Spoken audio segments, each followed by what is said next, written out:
Hi friends, welcome to my channel. ఈ రోజు వీడియోలో టేస్టీగా సింపుల్ గా ఇంట్లోనే చికెన్ పకోడీ ఎట్లా చేసుకోవాలో ఈ వీడియోలో చూపిస్తానండి. తప్పకుండా ట్రై చేయండి. టేస్ట్ అదిరిపోయిందండి. బయట దొరికేలాగా చికెన్ పకోడీ ఇంట్లోనే ఎట్లా ఈజీగా చేసుకోవాలి ఈ వీడియోలో చూపిస్తాను. మస్ట్ ట్రై అండి, తప్పకుండా ట్రై చేయండి. మీరు ట్రై చేసి మీకు ఎట్లా కుదిరిందో నాకు కమెంట్ సెక్షన్ లో కమెంట్ చేయండి. నా వీడియోని లైక్ చేయండి, షేర్ చేయండి, సబ్స్క్రైబ్ చేయండి, పక్కనే ఉన్న బెల్ ఐకాన్ని క్లిక్ చేయండి.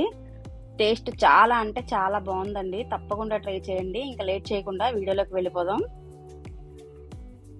దీనికోసం ముందుగా ఒక గిన్నెను తీసుకొని నేను ఒక పావు కేజీ చికెన్ అంటే 250 గ్రాముల చికెన్ ని శుభ్రం చేసుకొని చిన్న చిన్న ముక్కలుగా కట్ చేసి పెట్టుకున్నానండి, ఇక్కడ చూపిస్తున్నట్టుగా. ఇప్పుడు ఇందులో కొద్దిగా పసుపు, 1 టీ స్పూన్ కారం, రుచికి సరిపడా సాల్ట్ వేసుకొని 1/2 టీ స్పూన్ గరం మసాలా, ఒక టీ స్పూన్ చికెన్ మసాలా వేసానండి. ఇప్పుడు ఇందులోనే 1 టీ స్పూన్ అల్లం వెల్లుల్లి పేస్టు, ఒక చెక్క నిమ్మరసం వేసి ఈ మసాలా అంతా చికెన్ ముక్కలకి పట్టేలా బాగా కలుపుకోవాలండి. నేను హోమ్ మేడ్ గరం మసాలా వేసానండి. ఒకవేళ మీ దగ్గర హోమ్ మేడ్ ఉంటే వేసుకోండి, లేదంటే బయట దొరికే గరం మసాలా అన్నా వేసుకోండి. అప్పటికప్పుడు సింపుల్ గా ఉంటది కానండి, చాలా టేస్టీగా ఉంటదండి. తప్పకుండా ట్రై చేయండి. ఈ మసాలాలన్నీ కూడా చికెన్ పీసెస్ కి బాగా పట్టేలాగా కలుపుకోండి. నేను పావు కేజీ తీసుకొని చేస్తున్నానండి క్వాంటిటీ. మీకు క్వాంటిటీని బట్టి మెజర్మెంట్స్ పెంచుకోండి ఇంగ్రీడియంట్స్ అనేవి. టేస్ట్ అయితే చాలా బాగుంటుందండి. సండే టైం కానీ, ఈవినింగ్ టైం కానీ, ఎప్పుడన్నా గెస్ట్లు వచ్చినా, పిల్లలు అడిగినా అప్పటికప్పుడు చేసి పెట్టడానికి చాలా బాగుంటుందండి. ఈజీగా అయిపోతుంది.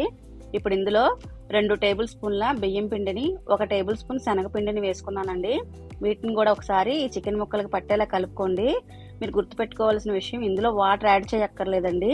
ఈ చికెన్ లోని తడి ఉంటుంది కదండి, మనకి నిమ్మరసం అది వేసుకున్నాం కదండి, ఆ తడికి ఈ పిండి అంతా పీల్ చేసుకుంటుందండి.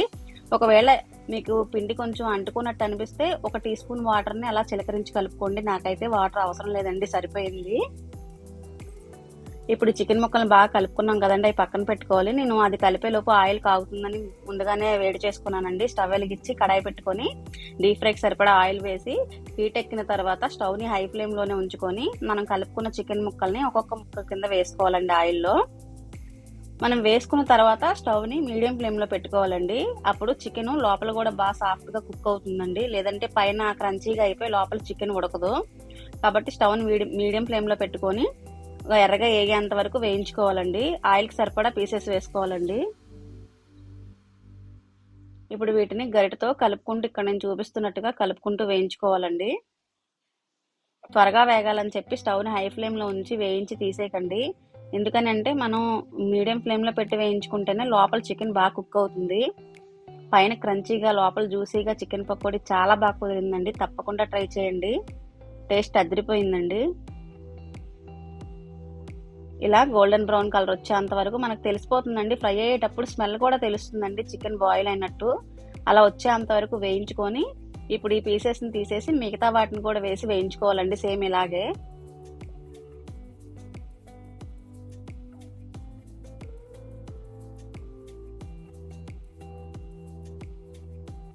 ఇప్పుడు స్టెయినర్ లోకి తీసేసుకోవాలండి పీసెస్ ని.